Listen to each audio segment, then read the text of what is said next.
Having trouble joining Roblox games on your computer? Hey there guys, welcome to my channel. In this video, I'll help you fix the problem where you can't join any Roblox games. So without any delays, let's get started. Solution 1. First of all, uninstall and reinstall Roblox on your computer.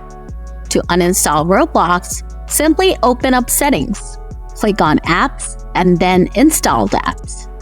Now scroll down and find Roblox Player for user.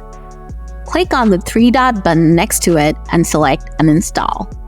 Click on Uninstall again and Roblox will be uninstalled from your computer. Now to reinstall Roblox, go to roblox.com with your favorite browser.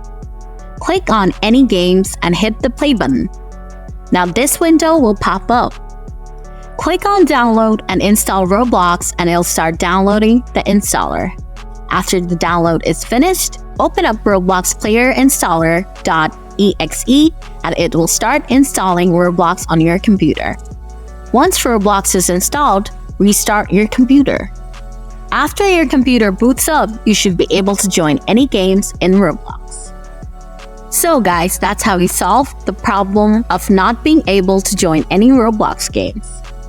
If the video was helpful, please hit the like button. If you still have any questions, drop them in the comments and I'll get back to you soon. Thanks for watching.